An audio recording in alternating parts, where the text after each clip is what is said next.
Boa noite, galera. Vamos lá continuar a correção da nossa AD, né? Experimento 1. Galera, vamos lá para a parte experimental, aula 3, né? Acompanhando aqui. Deixa eu abrir só o texto aqui. Fala o seguinte, ó, acompanha por aí. Um arranjo experimental para verificar o crescimento de resistência da lâmpada R em função da temperatura encontra-se ilustrado abaixo. Uma lâmpada incandescente, aquelas lâmpadas antigas, né, galera, com filamento de tungstênio, né, que praticamente não se produz mais. Hoje em dia a gente não trabalha mais com lâmpada daquele tipo, e sim com lâmpada fria, porque aquela lâmpada, da energia que ela tirava da tomada, vamos dizer assim, ou da rede elétrica, 95% virava calor e 5% luz. As de hoje são o contrário, né? São bem mais eficientes, 95% de luz, 5% de calor, por isso a gente chama de luz fria, tá? Continuando, galera, a corrente através do filamento e lamp é medida com um amperímetro em série com a lâmpada, enquanto a tensão nos terminais da lâmpada V-lamp é medida com um voltímetro paralelo com esta. A potência lida como uma tensão V termopilha irradiada pela lâmpada é medida com o auxílio de uma termopilha. Então vamos lá, galera. A termopilha, todo mundo está vendo aí nessa figurinha, é como se ela fosse um sensor, né? Um detector de radiação. E aí dentro daquele tubo ali o que você tem é um obturador, ou seja, uma abertura de formato quadrangular, né? Então é uma aberturazinha mais ou menos com esse formato aqui assim, ó. Né? Tem esse formato e é por onde a radiação emitida pela lâmpada atravessa. Claro que se chama obturador porque vai dar uma filtrada, né? A maior parte da radiação emitida pela lâmpada não entra nesse orifício, não entra nessa abertura, né? Vai para o ambiente. Então, o que é detectado por essa termopilha é justamente o que passa por essa janelinha quadradinha aí que tem, segundo um exercício, né? 2 milímetros por 2 milímetros. E por trás, né, dessa janelinha, ou seja, logo que a radiação entra, ela encontra um disco aqui dentro, que é um disco enegrecido, né, que é praticamente aquela parte da termopilha que vai receber aquela radiação e vai se aquecer, vai sofrer uma variação de temperatura. Essa variação de temperatura vai gerar uma DDP induzida, que vai gerar uma corrente induzida, né? E esse efeito a gente já leu, é conhecido como efeito Seebeck, né? É justamente o aparecimento dessa corrente induzida por conta dessa variação de temperatura nas junções da termopilha, né? Então, na realidade, a termopilha ela vai indicar DDP, né? Então, o que ela vai marcar é DDP, deixa eu botar aqui, ó. Ela não vai marcar diretamente a intensidade da radiação que passa por aquela abertura. Então ela indica DDP. Só que na apostila tem uma abordagem bem interessante que é o seguinte: partindo-se do pressuposto, né, que a lâmpada que tem filamento de tungstênio respeite a lei de Stefan Boltzmann, a radiância emitida por essa lâmpada vai ser do tipo sigma T a quarta. E partindo do pressuposto, né, desse pressuposto que eu estou falando, de que essa lâmpada respeite a lei de Stefan, uma série de conclusões a gente vai tirar para demonstrar que o potencial que surge lá na termopilha vai ser uma constante vezes T a quarta. Essa é basicamente a equação, perdão, galera, que produz aquela DDP. Então, o potencial que vai ser marcado pela termopilha é uma constante vezes T, né, a temperatura absoluta, claro, em Kelvin, elevado à quarta potência. E T é justamente a temperatura do filamento de tungstênio, essa temperatura aqui. Mas lembrando, essa formulazinha aqui, ó, só surge a partir do momento que a gente aceita como verdadeiro que aquele filamento de tungstênio, né, respeita a lei de Stefan Boltzmann, que é esse sigma T a quarta. Claro, sigma T a quarta, se for um corpo negro. Agora, se não for um corpo negro, ele vai fazer essa pergunta, tem que ter um epsilonzinho aqui na frente. Beleza? Até aí? Então, depois a gente vai melhorar um pouco mais essa explicação aí. E aí ele continua. Deduz a lei de Stefan Boltzmann a partir da lei de radiação térmica de Planck. Já fizemos lá atrás, tá? Nós já fizemos isso, se eu não me engano, na questão 5. E ele fala, e calcule o valor numérico da constante de Boltzmann. Galera, então eu vou chamar isso aqui de questão 1. Vamos botar assim, questão 1 dessa aula 3, né? Então, lá no item 5 da parte teórica, a gente fez essa dedução. E lá a gente concluiu que o sigma, só é você voltar lá, tá, galera?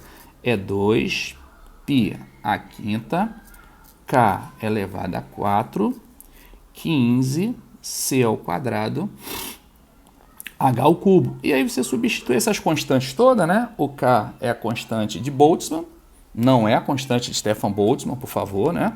O c é a velocidade da luz no vácuo e h é a constante de Planck. Quando você substitui, você vai encontrar aí um sigma aproximadamente igual a 5,67 vezes 10 elevado a menos 8. E aqui vai ser o watts, né? Por metro quadrado, Kelvin a quarta, né? Claro, porque só é você lembrar que radiância é potência sobre área, né? E aí, temperatura a quarta vai dar Kelvin a quarta. Tá aí, galera, respondi essa primeira pergunta, né? Vamos lá para pergunta 2, vamos chamar assim, né? Ele fala, o crescimento da resistência da lâmpada R em função da temperatura T é um comportamento obtido empiricamente, né? Ou seja, experimentalmente, ou baseado em alguma lei física fundamental. Galera, não é baseado em lei física nenhuma, é obtido experimentalmente mesmo, né? Lá no ensino médio, a gente aprende que a resistência de um resistor, por exemplo, um filamento de tungstênio, né? Que mais produz calor do que luz, pode ser chamado de resistor. É um R0, 1 mais alfa delta T, onde esse alfa aqui, ele é chamado de coeficiente de temperatura. Notem a semelhança com essa fórmula aqui da dilatação. L igual a L0, 1 mais alfa delta T. Notem como é parecida, né? E essa daqui, ela é obtida também experimentalmente, assim como essa daqui. Só que na apostila, para dar uma precisão maior, né, a gente até aumenta um pouquinho essa fórmula e o autor coloca como R igual a R0, 1 mais alfa delta T, onde esse delta T é a diferença entre a temperatura que o filamento atinge e a temperatura do ambiente, mais um outro coeficiente, delta T ao quadrado, né? Então isso poderia se estender por delta T ao cubo, mais delta T à quarta, enfim, como se fosse uma série, e aí ele deu um corte, né? Por isso que na apostila tem um gráfico interessante, que é disponibilizado pela maioria dos fabricantes dessa lâmpada de tungstênio, que é R sobre R0 em função da temperatura, o que vai dar aproximadamente uma parábola, já que é uma equaçãozinha aqui, ó, de segundo grau, né? Bem interessante. Mas, de novo, galera, isso aí é experimental. Por que tem que ser experimental? Porque tem substâncias, tem materiais que respeitam e tem materiais que não respeitam essa relação matemática aqui, ó, essa que a gente vai usar nessa questãozinha, né? Os metais são os principais materiais que respeitam essa relação, ou seja, variou a temperatura, varia a resistência, né? Então, aumentou a temperatura, aumenta a resistência, diminui a temperatura, diminui a resistência. Os metais são muito suscetíveis a essas variações, né? Por isso que ele pergunta, discuta para quais tipos de materiais o comportamento descrito se verifica. Porém, tem muitos materiais, principalmente ligas, que não respeitam essa relação. Por exemplo, tem uma liga chamada Constantan, né? Ela se escreve, vou botar aqui, se escreve assim, ó, Constantin, né? Lembra um pouquinho aquele filme, né? Mas se fala Constantan. Ela tem um alfa, esse alfa aqui, ó, esse alfa que você está vendo aqui, ó, bem perto de zero, assim como também o seu beta é bem perto de zero. Isto significa que esses dois últimos termos desaparecem e a resistência dele praticamente não varia e fica igual à resistência inicial, tá? Então, a gente tem que ficar ligado nisso daí, né? Então, é obtido empiricamente ou baseado em alguma lei? Empiricamente. Vale para todos os materiais? Não, vale principalmente para os metais. Porém, Existem ligas, né, que se você quiser citar como exemplo, lá na apostila tem uma tabelinha com várias ligas, citei só uma, que é o Constantan, né? Inclusive, o estudo em cima desse tipo de liga está bem avançado, né? Porque é interessante na fabricação de motores nós termos motores que sejam feitos com essa liga, que praticamente não sofre ação da temperatura. Porque no motor, por exemplo, um motor de automóvel, né, rola aí uma quantidade de calor absurdamente grande. Então, muito calor é produzido e as peças se dilatam com muita facilidade, né? E aí você tem ali orifícios, você tem cilindros, pistões, parafusos que começam a empenar, começam a desencaixar. Enfim, você vai desgastando com o tempo o motor, porque ele dilata, contrai, e essas ligas são interessantíssimas, né? Porque elas praticamente também não se dilatam. Então é interessante a construção de dispositivos que produzam muito calor com esse tipo de material, tá bom? E aí ele pergunta, qual a explicação física para o aumento da resistividade elétrica à medida que a temperatura aumenta? Já vimos isso também no ensino médio em laboratório, né? Quando a temperatura aumenta, por exemplo, a temperatura de um fio. Quando a temperatura de um fio aumenta, aumenta o grau de agitação de suas partículas. Vamos supor aí um fio de cobre, né? No caso aí é um fio de tungstênio, mas estou dando um exemplo qualquer. Então, no interior do fio de cobre, você tem átomos de cobre que ficam extremamente agitados com o aumento da temperatura. Esse aumento no grau de agitação dificulta a passagem da corrente elétrica, que é aquele movimento ordenado de elétrons, né? E aí é o que a gente chama na física de resistência. Esse fio vai oferecer uma maior resistência à passagem de corrente elétrica, né? Essa é a explicação, vamos dizer assim, genérica, né? Que vale para a maioria dos materiais, principalmente os metais, como esse que eu citei, que é o nosso cobre. Beleza, galera? Então, tá aí mais uma questãozinha pra gente. Vamos lá para a próxima. Ele fala assim, ó. Vou chamar isso aqui de 3, tá, galera? Vamos lá para a próxima. Vou chamar isso aqui de 3. Ele fala assim, explique como se poderia utilizar o coeficiente angular obtido pelo gráfico de V versus T4, ó, V, né, versus T4, para a determinação experimental do valor da constante de Stefan-Boltzmann. Quais parâmetros experimentais deveriam ser conhecidos? Galera, então nós já falamos o seguinte, que para uma termopilha, e aí eu estou imaginando que esse V que ele está falando aqui é o V da termopilha, né? Então, para uma termopilha, nós já vimos que o potencial que é produzido nela é igual a uma constante vezes T a quarta. Claro, caso nós aceitemos que aquela lâmpada respeita, não é, a lei de Stefan-Boltzmann. Agora vamos falar um pouquinho sobre essa constante, né? Então, abrindo isso, está lá na nossa apostilinha que essa constante é S barra K vezes A vezes o epsilon D vezes 1 sigma T a quarta. Beleza? Ó, essa aqui, isso aqui tudo é o que eu chamei ali de constante. Ih, rapaz, que ficou grosso pra caramba esse negócio. Deixa eu diminuir aqui, galera. Deixa eu só dar uma apagada aqui que a largura tá... Então, chama... melhorou, né? Tá muito espessa. Então, tá aqui, galera. Esse S é aquele fator de Seebeck que eu falei, né? O K, a constante de Boltzmann. A é a areazinha daquela janelinha, né? Que eu falei para vocês de 2 por 2. O epsilon D é justamente a emissividade, que é igual à absorvividade daquele disquinho, né? Que fica por trás. Esse disquinho aqui, ó. Por isso que tem um D de disco, ó. É um disco escuro, né? Então ele tem uma emissividade e tal. E esses fatores todos, esses daqui, galera, esses daqui, ó, eles são fornecidos pelo fabricante da termopilha. Vem no manual, né? Então é interessante a gente observar isso daí. Aí você já matou a questão, porque ele pergunta assim, explica como se poderia utilizar o coeficiente angular obtido pelo gráfico de V versus T4, que a gente não vai traçar, né? Mas existe um gráfico de V versus T4 que ele está falando aí, ó. Para a determinação experimental do valor da constante de Stefan-Boltzmann. Então, galera, se você traçar um gráfico e determinar esse coeficiente angular, o coeficiente angular é justamente essa constante aqui, ó. Coeficiente angular. É esse garoto aqui, ó. É o nosso coeficiente angular. Por quê? Porque você teria um gráfico de V. Pô, esse aqui também não vou botar lá no cantinho não, né, galera? Tá economizando aqui. Deixa eu voltar aqui rapidinho. Vou botar para cá. Seria um gráfico de V versus T4. E aí você teria aproximadamente, né, já que é uma relação, né, você teria uma reta aí. E essa reta teria um coeficiente angular, que é a tangente desse ângulo θ aí, né? Então ficaria fácil de você determinar. Então, a partir do momento que você tivesse o coeficiente angular dessa retinha, ficaria muito tranquilo. Vamos supor que esse coeficiente angular eu chame aí de alfa, tá? Então, esse alfa seria quem? O meu S barra K vezes A vezes YD, ó, vezes o sigma, né? Vezes o sigma, que é a constante de Stefan Boltzmann.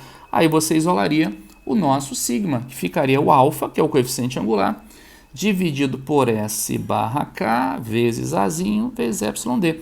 Lembrando que tudo isso aqui é dado pelo fabricante e isso aqui é o coeficiente angular da retinha, né? Caso você construísse um gráfico. Então, fazendo esse quociente aí, você chegaria no valor da constante de Stefan Boltzmann. Por isso que ele pergunta, quais parâmetros experimentais deveriam ser conhecidos? Esses parâmetros experimentais aqui, ó, né? O coeficiente de Seebeck, a constante de Boltzmann, o Azinho, que é a área daquela janela, e a emissividade do disco. Tá bom, galera? Tá tudo aí. Agora vamos para a próxima aí, questãozinha de número 4. Ele fala assim, explique em que consiste a tensão termoelétrica, na qual se baseia o princípio de operação de uma termopilha. Praticamente já expliquei, mas vou falar de novo. E aí ele pergunta, por que a termopilha é denominada de termopilha de mol? Essa segunda parte, galera, não tenho a menor ideia porque que ela recebeu o nome de mol. Então, isso aí, se alguém souber, me avisa. Se não souber, coloca qualquer coisa como eu vou fazer. Então, explique em que consiste a tensão termoelétrica, né, galera? Então, devido à diferença de temperatura entre as junções quentes e frias, né, porque na realidade uma termopilha ela tem termopares quentes e termopares frios, e aí tem uma diferença de temperatura, né? Essa diferença de temperatura faz surgir uma tensão induzida, que é o nosso V-termo, né, que eu escrevi aí, que induz uma corrente elétrica.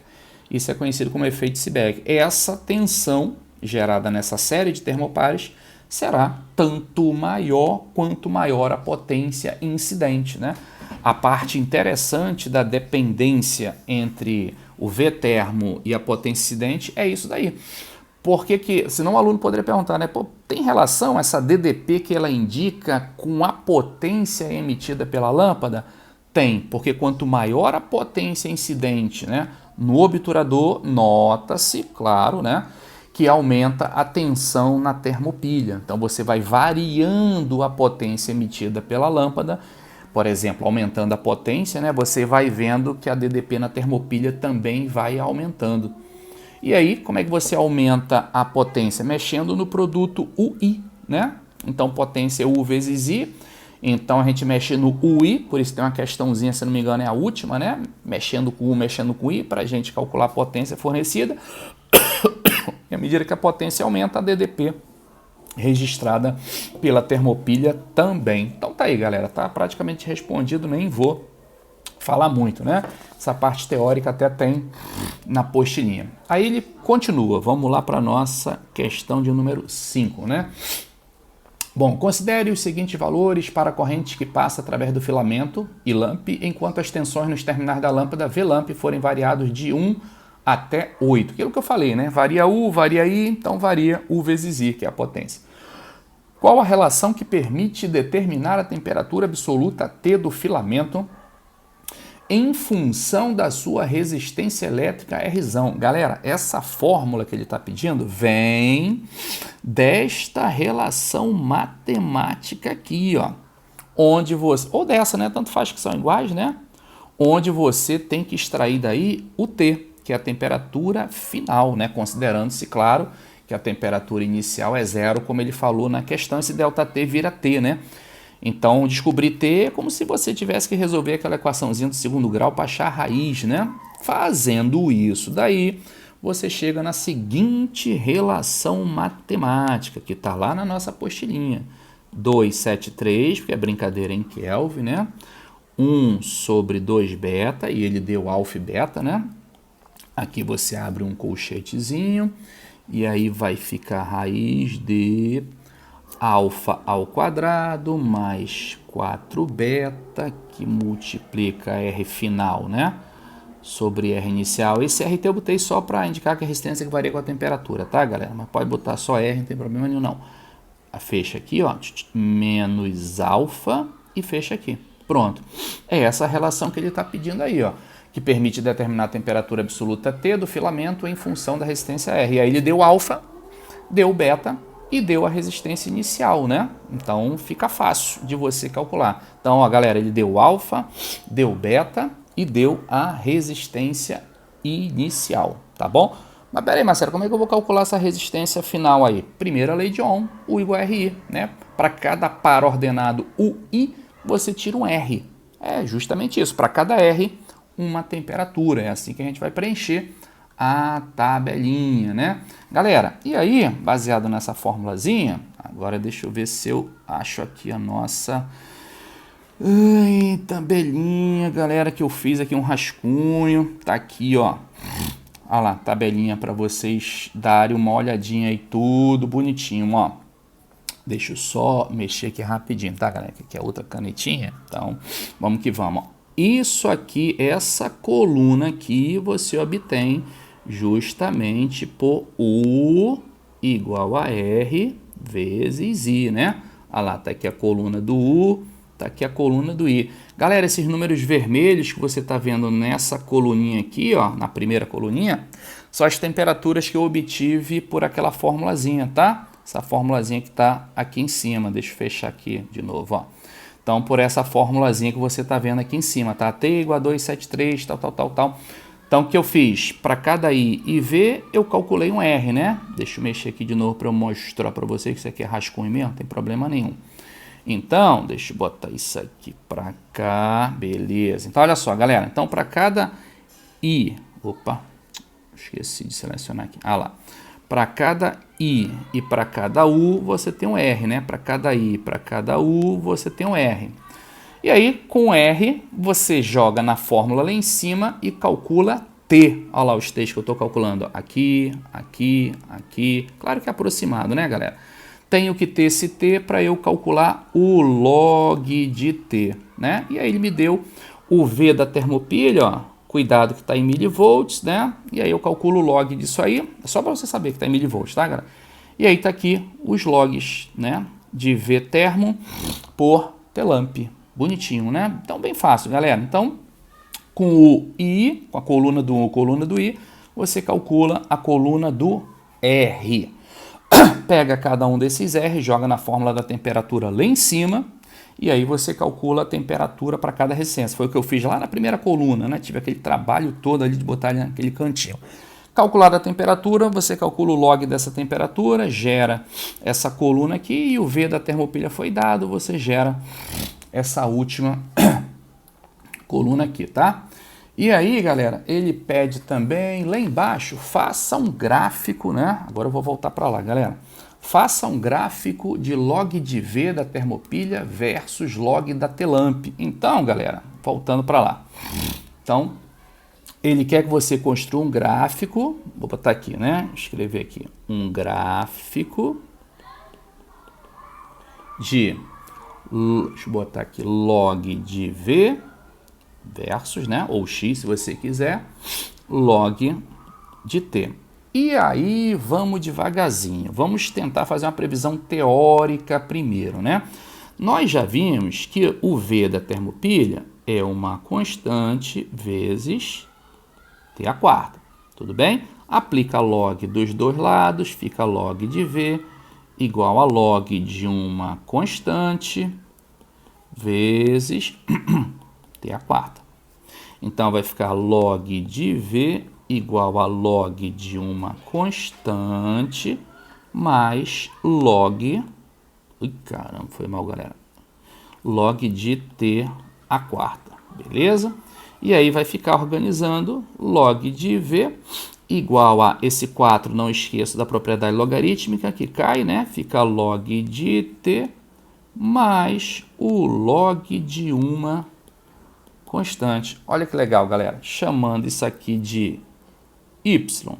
e chamando isso aqui de x, claro que isso aqui é uma reta e você espera que o coeficiente angular dela dê bem perto de 4, né? Então você vai lá naquela tabelinha, você vai plotar o gráfico aqui, ó. Na vertical você vai botar os valores do log de V e na horizontal você vai botar os valores do log de T. Encontrando, pelo menos foi o que eu encontrei. Ih, caramba, tinha que ter botado, calma aí, galera. Como aquela... Você vai entender por que eu vou fazer aqui, ó. Pô, tá difícil hoje, hein? Vamos lá. Aqui é muita cor, muita mudança de cor. Aqui vai ser log de T. E a retinha, galera, vai ser mais ou menos assim, ó. Ó, agora você entendeu por que eu subi o eixo, né? Vai ficar assim, ó. Vai ficar mais ou menos assim. Isso eu fiz com Excel, tá, galera? Aí ficou um pontinho mais ou menos aqui, um pontinho mais ou menos aqui, um aqui, um aqui, um aqui, um aqui. Deixa eu ver se tá faltando mais aqui. São 8, né? 1, 2, 3, 4, 5, 6. Ah, tá. Um aqui e o outro mais ou menos aqui. E essa equação que o Excel me deu foi y igual a 4,22x, olha que beleza, bem perto de 4, né? Menos 12,80. Tá aí, né? Então ele fala para fazer um gráfico, tá aí o gráficozinho, fiz a reta de ajuste, olha o que ele fala ali embaixo, determine por ajuste linear o coeficiente angular da reta que melhor se ajusta aos pontos experimentais por um dos gráficos. Tá aqui, ó, galera. Então, ele quer o coeficiente angular. Tá aqui o coeficiente angular que eu encontrei. Lembrando que a previsão teórica dizia 4. Embaixo, determine o coeficiente angular da reta que melhor se ajusta à porção final dos pontos experimentais. O que é isso, galera? É você montar uma equação de reta só para esses 4 pontinhos aqui. Quando ele fala porção final, né, são 8, os 4 primeiros porção inicial, os 4 seguintes a porção final. E aí, quando eu fiz isso no nosso Excel, botando aqui o log de V, aqui o log de T, eu encontrei uma retinha, claro, mais ou menos aqui em cima agora, né? Não tem negativo. Essa retinha aqui, com aqueles 4 pontos mesmo que você já conhece, só que a equação dela já foi outra, já foi 4,64x, olha lá, ó, já aumentou, né? Então, o 4,22 já foi para 4,64, já está se afastando bastante da previsão teórica, né? Está se afastando bastante da lei de Stefan Boltzmann. Menos 14,14. Isso foi mais ou menos o que eu encontrei.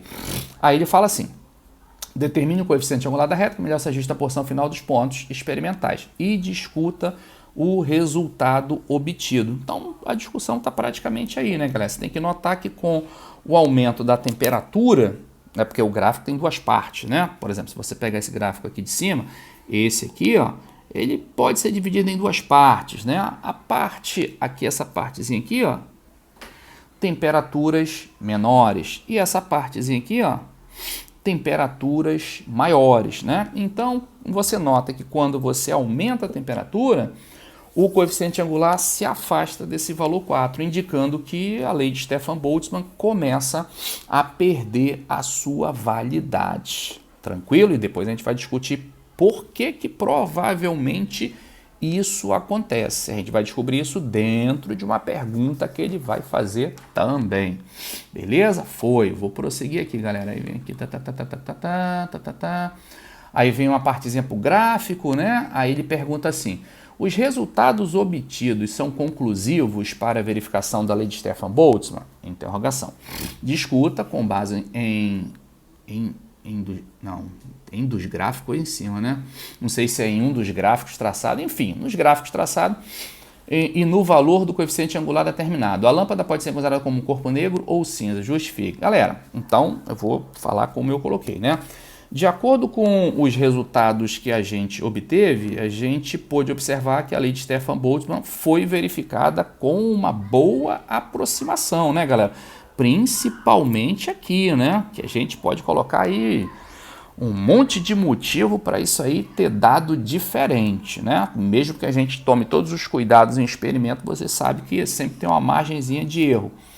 Mas pela pergunta dele, olha o que ele fala, a lâmpada pode ser considerada um corpo negro ou cinza. E aí é que tá, galera, vamos lá. Então, vamos melhorar isso daí. Então, foi o que eu falei, de acordo com os resultados que a gente obteve, né? Isso aí tá bem de acordo mesmo, com uma boa aproximação da lei de Stefan Boltzmann, principalmente para temperaturas um pouco mais baixas, né? Porém, quando você trabalha com temperaturas altas, né, e você viu que o coeficiente se afasta um pouquinho, esses resultados sugerem que a radiância da lâmpada não depende apenas de T4.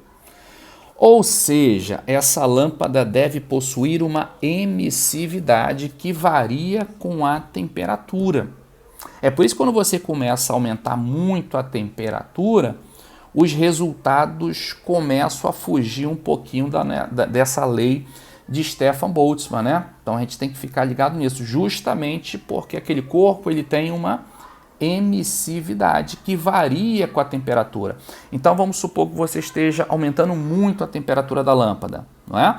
Então a radiância não vai aumentar proporcionalmente só a T4, porque tem um epsilon anterior que depende da temperatura. Então, por exemplo, a radiância, só para a gente lembrar, a radiância de um corpo cinza é epsilon, né, que depende da temperatura, sigma T a quarta. Então, o que acontece? Né, isso aí tem até discussão na apostila quanto a isso daí. Esse carinha aqui, ele pode até ser encarado como uma função de primeiro grau em T, não tem problema nenhum, ele pode ser, né, uma função do tipo y igual a x mais b, então é uma função de primeiro grau onde esse carinha aqui é a temperatura, e o autor até sugere que a gente muitas das vezes pode até ignorar esse cara, ficar apenas uma função linear em t, que quando eu multiplico com esse t aqui, vai aparecer um t à quinta. Então o padrão da radiância, da expressão matemática da radiância muda. Né, sai de um padrão T à quarta, né, da quarta potência, para um padrão T à quinta, caso esse cara aqui seja de primeiro grau em T. Então, tudo sugere, né, quando você varia muito a temperatura, que foge um pouquinho da lei de Stefan, né, ou foge muito, depende até onde você vá, que na realidade esse cara possua, né, o tungstênio, possui uma emissividade que varia com a temperatura. Logo, trata-se de um corpo cinza. Inclusive, na apostila, ele fala sim que o tungstênio ele é um exemplo típico de corpo cinza. Inclusive, lá na nossa apostila tem até um gráfico. Agora, não sei se eu vou achar não, galera. Deixa eu ver aqui se eu acho. Cadê? Ah, tem um gráfico legal. Não era esse que eu queria mostrar não, mas olha que coisa interessante, né? Que no início ele é retilíneo, né? Isso aqui é do tungstênio, exatamente do tungstênio. Aí para temperaturas maiores ele já vai perdendo esse caráter retilíneo que a gente estava falando, né? Da reta de ajuste. Mas não era isso que eu queria mostrar não, galera. Deixa eu só... Isso aqui é daquela lei experimental que eu falei você, ó, que o fabricante fornece pra gente. Tá vendo aqui, ó? Olha lá, o fabricante fornece, ó. Varia com a temperatura, é aquela fórmula, né? Que dá quase uma parábola, né? A parábola aqui, ó, né? Equação de segundo grau. Mas não era isso, galera. Calma aí, tem um pouquinho de paciência. Eu quero só mostrar o tungstênio aqui, galera. É isso aqui, ó lá. Olha ele mostrando a emissividade do tungstênio em função do comprimento de onda.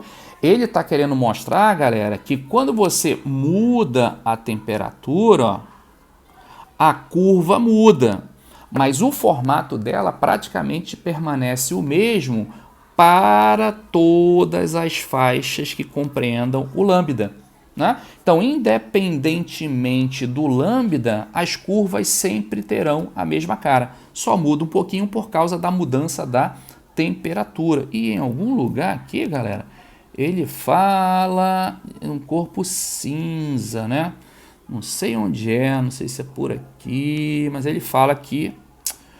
Depois eu vou olhar essa historinha aqui do tungstênio. Galera, depois você dá uma olhadinha aí que você vai ver essa coisinha bonitinha, tá? Mas tá lá, né? Tanto é que ele botou esse carinha aqui, ó, o tungstênio como sendo um exemplo de corpo cinza. Beleza até aí? Opa, fechou demais aqui. Então, vamos embora. Já respondi essa historinha aí. Para mim é um corpo cinza, né? Depois ele vai para o último, galera, da tabelinha, né? Calcule a potência fornecida pelo filamento PFO, que corresponde à taxa total de energia perdida pela lâmpada, ou seja, a potência irradiada. Depois construa um gráfico de PFO versus T-Lamb, né? Tá aqui também, galera. Vamos voltar para cá, tá justamente aqui, se eu não me engano, né? Vamos lá, aquela história tá aqui, já fiz aqui a tabelinha, né? Bom, lembrando, essa coluna aqui eu extraí da outra tabela, já está prontinha. Essa aqui eu usei P igual a U vezes I. E essa aqui só tirar o log de P, né? Então montei essa historinha aí.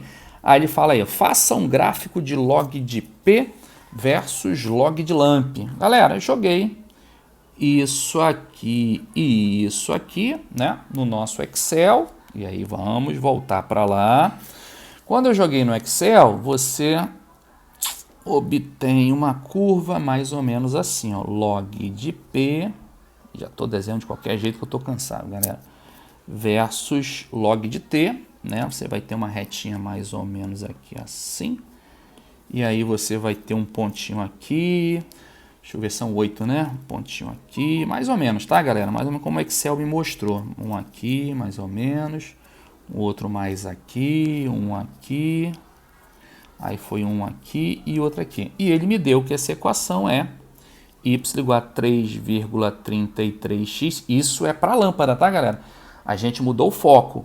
Antes o gráfico era da termopilha, né? A gente tentou mostrar que lá também valia a lei de Stefan Boltzmann, partindo do pressuposto que valia para a lâmpada. Agora a gente voltou nossa atenção para a lâmpada. Isso aqui é o gráfico do log da potência emitida por ela pelo log da temperatura assumida por ela, né, por conta do efeito Joule, menos 9,15. E aí, mais uma vez, esse fator aqui, ó, ele não está muito perto de 4 não. É por isso que ele pergunta, ó, determine por ajuste linear o coeficiente angular da reta que melhor se ajusta aos pontos. Está aí, eu encontrei 3,33. E ele fala, compare o valor obtido na análise anterior e discuta o resultado obtido. Então, é aquilo que a gente falou, né? Então, na realidade, esse coeficiente aí, como ele ficou um pouquinho afastado do 4, isto sugere que realmente ele não seja um corpo negro. Na realidade, ele é um corpo cinza que tem emissividade também que varia com a temperatura. Então, esse resultado só serviu, do meu ponto de vista, galera, para corroborar que o filamento de tungstênio é um corpo cinza, né? Se não fosse, eu acho que ele teria aí um coeficiente mais perto de 4. Beleza? Até aí, galera? E agora, eu vou fazer uma observaçãozinha, galera, de uma questãozinha que eu já fiz. Só que vocês lembram que eu tinha comentado que eu ia fazer uma revisão, né? Que é, vamos voltar lá para a parte teórica. Tô demorando aqui, galera, porque eu tô com o laptop aberto, aí tem que voltar para a parte teórica aqui, tá? Que é a nossa questão 7, galera, ó. Na questão 7, vou botar aqui. A questão 7 pede duas coisas. A primeira coisa eu fiz direitinho, mas a segunda coisa eu fiquei com preguiça de ter que fazer uma integral e fiz de qualquer jeito. Mas a ideia básica, vamos lá, na 7, tá? Ele pergunta assim, ó, qual é a energia radiante total na cavidade nesse intervalo de comprimento de onda, que vai de 4.995, né, a 5.005. Então, vamos lá, galera. Para nós calcularmos a radiância, ou seja, a quantidade de energia que foi emitida por unidade de área, né, por unidade de tempo, então, essa radiância aí, ela é a integral de 4.995 até 5.005 de RT lambda, que é a radiância espectral, né, de lambda. Em outras palavras, na realidade, galera, se você for pegar aquele gráficozinho de radiância em função de lambda, né, que tem mais ou menos esse formato aqui assim, o que eu estou pegando é uma areazinha aqui, ó, bem estreitinha. Então, é essa areazinha aqui que eu estou pegando, ó. E essa basezinha aqui bem pequenininha, ele é correspondente a 10 nanômetros, né? Imaginando que esse cara esteja em nanômetros. Então, essa integral aí entre 4.995 e 5.005 nada mais é do que a área, né? A área desse retângulozinho aqui, de base 10 nanômetros, e a altura é justamente a altura que a gente vai querer calcular, que é o RT em função de lambda. Pô, Marcelo, mas aí, vamos lá. Como é que a gente vai calcular esse RT, ou seja, essa altura? Porque eu não sei quem é o lambda está variando. Aí é que tá. O lambda que a gente vai usar na fórmula do RT é o lambda médio. Um mais o outro dividido por 2, né? O que vai dar aí 5.000 nanômetros. Ou seja, é o ponto médio dessa basezinha aqui, né? É esse carinha aqui, ó. Esse ponto médio aqui. Então, se você pegar a base, imagina que isso aqui é a base, né? Aqui é o 4.995, aqui é o 5.005, é esse carinha aqui, ó, que é o nosso 5.000. É esse carinha aí que a gente vai pegar como sendo lambda. E quem é o RT de lambda? Então, vamos botar aqui onde está na apostila, né? O RT de lambda, que nos dá a radiância espectral, é 2πhc ao quadrado, lambda 5, ó, o lambda, é o lambda que eu vou usar, vezes 1 dividido por E elevado a hc, e aqui vai ser K lambda T, lembrando que é sempre em Kelvin, menos 1, né? Aí, quando eu substituir isso, galera, assim, o R de... Aliás, galera, deixa eu até melhorar aqui para ficar bonitinho. Não, tá bom, não tem problema não, posso botar aqui. O R em função de lambda e T, substituindo o lambda e T, lembrando, galera, esse cara aqui vai ser 5.000 e esse cara aqui ele falou na questãozinha que é de 1.500. Joga nessa fórmula aqui em cima. Quando você jogar, você vai encontrar algo como 2,06 vezes 10 elevado a 10 watts por metro quadrado. Aí sim, encontrei toda a radiância que foi emitida dentro dessa faixa, né? Que é a quantidade de energia por unidade de tempo, por unidade de área, né? Que foi emitida por esse corpo dentro dessa faixa aí de lambda, tranquilo? Bom, agora eu já posso calcular a área. Essa área aqui que eu falei para vocês, ó, essa área aqui que é o nosso RT. Tranquilo até aí? Então, nosso RT vai ser justamente... Opa, falei uma besteirinha, galera. Esse carinha aqui, perdão. Esse não é radiância total não, tá? Isso aqui é a altura. É esse cara aqui, ó. Perdão, galera. É esse carinha aqui, ó. Se você jogar para cá, ó, ele tem uma alturinha. É esse carinha aqui, ó. É o RT de lambda, tá? Perdão, galera. É o cansaço, já falei. É esse cara aqui. A área eu vou calcular agora, que é o Rzão T, que já é a integral, né? Então vai ser aqui, ó, voltando para cá. Porra, desculpa aí de vinda, gente. Aqui, essa área aqui, ó, é a área de um retângulo, é base vezes altura, né? A base tá aqui, é o 10, e a altura eu acabei de encontrar. Então, você vai fazer aí, deixa eu aumentar um pouquinho, vai ser base vezes altura, a base vai ser 10 nanômetros, 10 vezes 10 menos 9, e a altura é 2,06 vezes 10 a 10. Isso aqui vai dar, galera, aproximadamente 206,07 watts por metro quadrado. Agora sim, isso daí é justamente tudo que foi irradiado dentro daquela faixa de lambda ali, tá? Então, aí sim é a radiância, aqui vamos botar, total. Isso aqui não, isso aqui era só a altura daquele retângulo, né? Belezinha, galera. Bom, dito isto, essa radiância total, ela é C sobre 4 vezes a densidade volumétrica de energia total. Substitui todo mundo, aí você vai obter o ρT, né? Que é 4 vezes 2,0607 dividido por 3 vezes 10 oitavos. Isso aqui vai dar 2,75 vezes 10 a menos 6 joule por metro cúbico.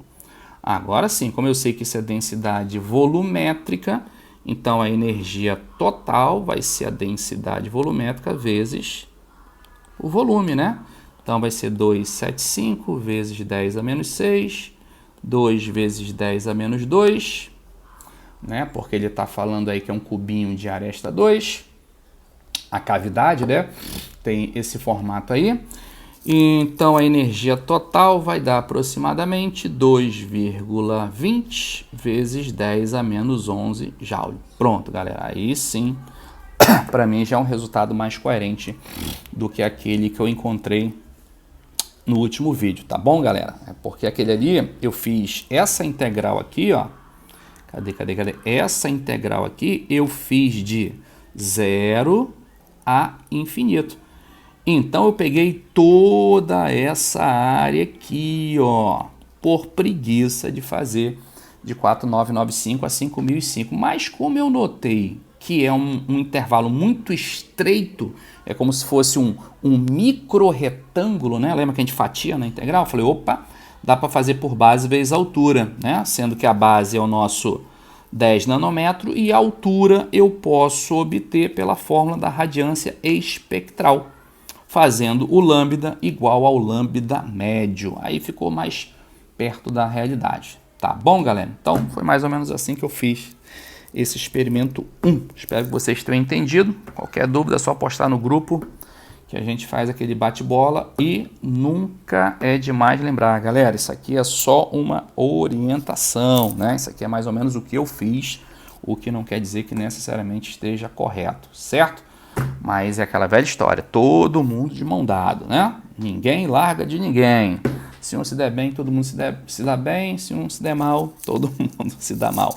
Valeu, galera. Uma boa noite. Fiquem com Deus. Beijo no coração de todo mundo. Fui. Valeu!